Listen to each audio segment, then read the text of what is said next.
નમસ્કાર દર્શક મિત્રો, આપનું હાર્દિક સ્વાગત છે સ્પાર્ક ટુડે ન્યૂઝ ચેનલમાં। હું છું આપનો જ્યોતિષાચાર્ય વિષ્ણુ શર્મા। આ વર્ષ 2024માં શ્રી કૃષ્ણ જન્મ મહોત્સવ વિશ્વભર અને ભારતભરમાં મનાવવામાં આવશે। 26 ઓગસ્ટ સોમવારના દિવસે કૃષ્ણ જન્માષ્ટમીનું મહોત્સવ મનાવવામાં આવશે। સોમવારે સવારે પ્રાતકાલ 3:39 અષ્ટમીનો પ્રારંભ થાય છે અને સોમવારે રાત્રિકાળ 27 તારીખે 2:19 અષ્ટમી તિથિ પૂર્ણ થાય છે, જેથી સોમવારે મધ્યરાત્રિએ 12 વાગ્યાથી 12:44 સુધી કૃષ્ણ ભગવાનનું જન્મ મહોત્સવ મનાવવું।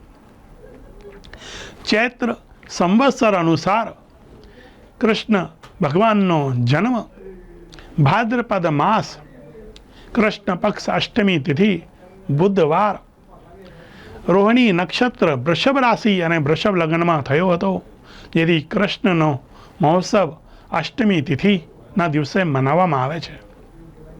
ભગવાન વિષ્ણુ નારાયણના 24 અવતારમાંથી 10 મુખ્યત્વે અવતારમાંથી 8મા અવતાર તરીકે કૃષ્ણ ભગવાન પ્રગટ થયા। મથુરામાં ઉગ્રસેન રાજાને પરાજિત કરીને કંસ રાજગાદી સંભાળી એની બેન દેવકીના વિવાહ વસુદેવ સાથે કર્યા, ત્યારે આકાશવાણી થઈ કે હે કંસ, તારો સંભાર કરનારો દેવકીના પુત્ર 8મા પુત્ર તરીકે તારો સંભાર કરનારો જન્મશે। ત્યારે કંસ આકાશવાણીના વાક્યો સાંભળતા જ એની બેન દેવકીને કારાગૃહમાં નાખી દીધા। દેવકી અને વાસુદેવને કારાગૃહમાં નાખતા એના 8મા સંતાનનો જન્મ થાય એવા વિચારોથી એના 7 સંતાનોને મૃત્યુ કષ્ટ આપ્યા। ભગવાન કૃષ્ણનો અવતાર થવાનો હતો। આ બાજુ જશોદા અને નંદજીના ઘરે 8મી સંતાન તરીકે પુત્રી કન્યાનો જન્મ થયો।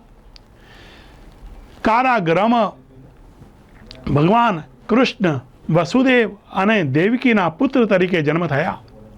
વસુદેવજીને ખબર પડી કે આ કંસ રાજા મારા 8મા પુત્રનો સંહાર કરી દેશે, જેથી ગોકુળમાં એ નંદજીના ઘરે કૃષ્ણ ભગવાનને રાત્રિકાળમાં મૂકી આવ્યા અને ત્યાંથી એમની પુત્રી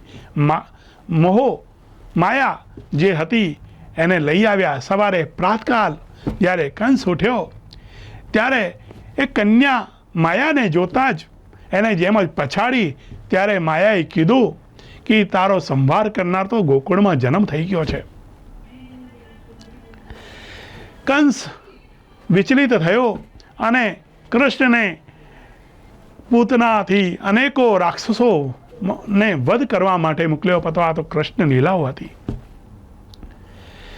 શ્રીમદ ભાગવત પુરાણના 10મ સ્કંદમાં કૃષ્ણની લીલાઓનું વર્ણન છે, જેથી કૃષ્ણ જન્માષ્ટમીનું વ્રત અને પૂજન કરવાનું અનેકો મહત્વ બતાવવામાં આવ્યા છે। શાસ્ત્રોમાં કહેવામાં આવ્યું છે કે કૃષ્ણ જન્માષ્ટમીનું વ્રત અને પૂજન કરવાથી અનેકો જન્મો સુધીના પાપો નાશ થાય છે। 100 કરોડ એકાદશીનું વ્રત કર્યા જેટલું એક જન્માષ્ટમીનું વ્રત કરવાથી એટલું ફળ પ્રાપ્ત થાય છે। જન્માષ્ટમીનું વ્રત કરવાથી પિતૃઓને મોક્ષ ગતિ પ્રાપ્ત થાય છે, અનેકો પ્રકારના પુણ્યોની પ્રાપ્તિ થાય છે। આ 26 ઓગસ્ટ સોમવારના દિવસે સર્વાર્થ સિદ્ધિ યોગ છે। કૃષ્ણ ભગવાન કહે છે મ ચિંત્ય કા ધર્મ પ્રસાદાત પરિત્યજેત। અહીંયા કૃષ્ણ ભગવાન આપણને શીખવે છે, કહે છે કે કોઈ પણ પ્રકારની જો મનમાં તારે ચિંતા હોય તો મારું સ્મરણ કરજો, મને યાદ કરજો, હું તને દરેક ચિંતાઓમાંથી મુક્ત કરીશ, એવું અહીંયા કૃષ્ણ કહે છે। કૃષ્ણે જીવન શીખવાની કળા આપી છે. કૃષ્ણ ભગવાનનો જન્મ મહોત્સવ થયો અને ગોકુળમાં જ્યારે આવ્યા ત્યારે પોતાના માતા પિતા પાસે આવ્યા. જન્મ આપનાર માતા પિતાને છોડી દીધા. જીવનમાં પ્રથમ પ્રેમ રાધાનો ત્યાગ કરી મથુરામાં કંસનો સંહાર કર્યો. કંસનો સંહાર કરીને સાંદીપની આશ્રમમાં ગયા. સાંદપની આશ્રમથી અભ્યાસ પૂર્ણ કરીને જ્યારે દ્વારકામાં એમને શાસન કરવાનું થયું, દ્વારકા નગરી વસાઈ અને દ્વારકાધીશ તરીકે જ્યારે એમને શાસન કરવાનું થયું ત્યારે હસ્તિનાપુર કુરુક્ષેત્રમાં મહાભારતનો યુદ્ધ થવાનો હતો. ત્યાં ગયા અને અર્જુનને ધર્મનો ઉપદેશ, ધર્મની સ્થાપના કરવા માટે પ્રેર્યો. ગીતામાં કર્મ યોગ, સાંખ્ય યોગ કીધું છે. કર્મણ્યેવાધિકારસ્તુ મા ફલેષુ કદાચન. કર્મ કરતા જાઓ, ફળની આશા ના રાખો. ફળ તો મળે જ મળે જ. જેવું કર્મ તેવું ફળ. શુભ કર્મ કરશો તો સારું ફળ મળશે અને અશુભ કર્મ કરશો તો એનું અશુભ ફળ મળશે. જો ભગવાનનું ચિંતન કરીને જે ફળ, જે કર્મ કરવામાં આવે એનું હંમેશા શુભ ફળ જ મળે છે. ભગવાન વિષ્ણુ નારાયણના સ્વરૂપમાં કહેવામાં આવ્યું છે, સચ્ચિદાનંદ રૂપાય વિશ્વોત્પત્યાદિ હેતવે તાપત્રય વિનાશાય શ્રી કૃષ્ણાય વયમ નમઃ. આ સચ્ચિદાનંદ સ્વરૂપ વિશ્વમાં વ્યાપ્ત છે એવા કૃષ્ણ ભગવાન વિષ્ણુ નારાયણ મારા દરેક કષ્ટોને દૂર કરો. આદિ વ્યાધિ ઉપાધિ મને માનસિક, શારીરિક અને વાચિક કષ્ટોથી મને દૂર કરો. એવું કૃષ્ણ ભગવાનની, પરમાત્માની પૂજા કરવાથી ફળ પ્રાપ્ત થાય છે. વિષ્ણુ નારાયણના 10 મુખ્ય અવતારોમાંથી 8મા અવતાર તરીકે કૃષ્ણ ભગવાનની લીલાઓનું વર્ણન છે. અર્જુનને ધર્મનો ઉપદેશ આપીને હસતા મોઢે એમને ગાંધારીનો શ્રાપ લીધો અને યદુવંશીઓનો નાશ થયો. એક પારઘીના તીર વળીકે કૃષ્ણ ભગવાનનું મૃત્યુ તલ્લે કષ્ટ, માનવી જેમ મૃત્યુ પામે એમ ભગવાન સ્વયં મૃત્યુ પામીને સ્વધામ ગયા. આ કૃષ્ણની લીલાઓનું વર્ણન છે. એટલે જીવન જીવવાની એક કળા ભગવાન આપણને શીખવે છે કે જેટલું પણ આપણી આલોચના થાય એ આલોચનાને દૂર કરીને આગળ વધો અને કોઈ પણ કષ્ટ હોય તો મારું ચિંતન કરો. કહેવામાં આવે છે કે વિષ્ણુ અણુ અણુ વિષ્ણુ કણ કણ કૃષ્ણ. જેમ અણુ અણુમાં વ્યાપ્ત વિષ્ણુ ભગવાન છે એમ કણ કણમાં કૃષ્ણ છે. આ જન્માષ્ટમીનું મહોત્સવ, કૃષ્ણ ભગવાનનું ગોકુળમાં પ્રવેશ થયો. બધા ગ્વાલ વાલ કૃષ્ણ જન્મોત્સવ મનાવવા લાગ્યા.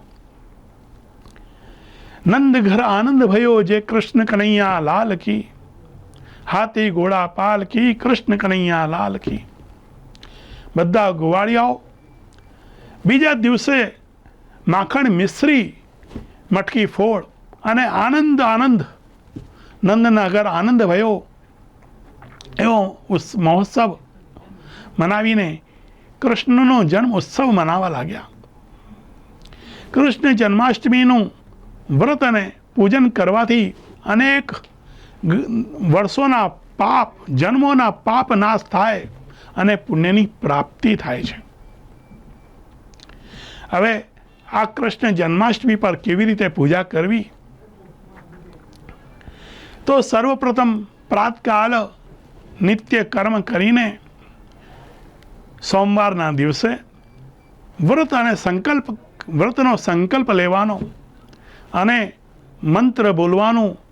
ઓમ ક્લીમ કૃષ્ણાય વિષ્ણવે નમઃ.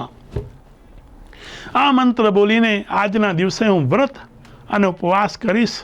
પ્રભુ ભક્તિ મેળવવા, કૃપા પ્રાપ્ત કરવા માટે એવી રીતે સંકલ્પ કરીને વ્રત અને ઉપવાસ કરવું. ઉપવાસ એટલે ભગવાનની નજીક રહીને એના મંત્ર જપ, એની ભક્તિ કરવાનું, એમાં તલ્લીન થઈ જવાનું એટલે ઉપવાસ.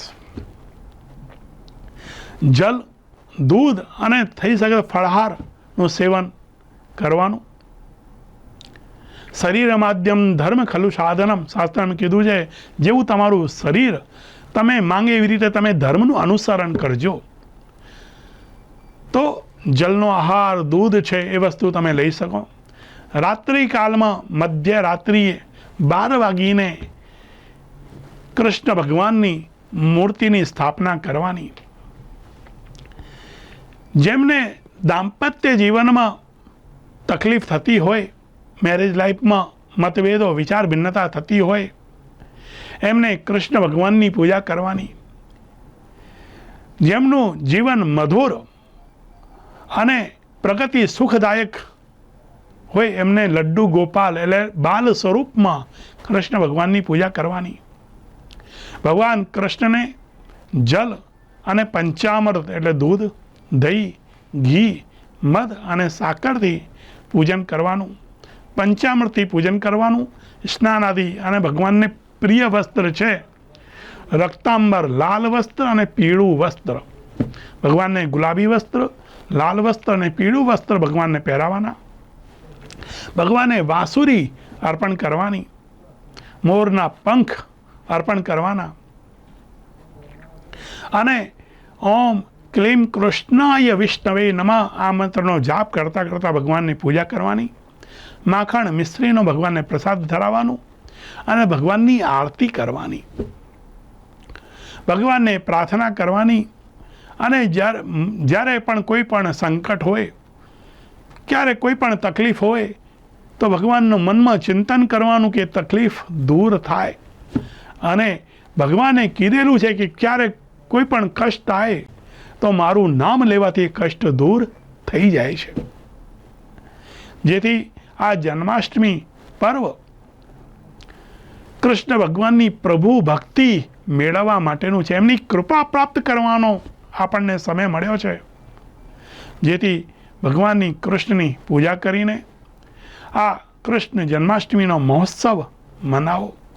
અને ઓમ ક્લીમ કૃષ્ણાય વિષ્ણવે નમઃ આ મંત્રનો જાપ સોમવારના દિવસે કરતા રહેવાનું. હાલતા ચાલતા ભગવાનની પ્રભુ ભક્તિ કરવાની. કહેવામાં આવ્યું છે કલયુગમાં કીર્તન, ભજન જો કરશો તો પુણ્યની પ્રાપ્તિ થશે અને ભગવાનની કૃપા પ્રાપ્ત થશે. તો આ કૃષ્ણ જન્મ મહોત્સવ સૌ મળીને મનાઈએ. જય શ્રી કૃષ્ણ.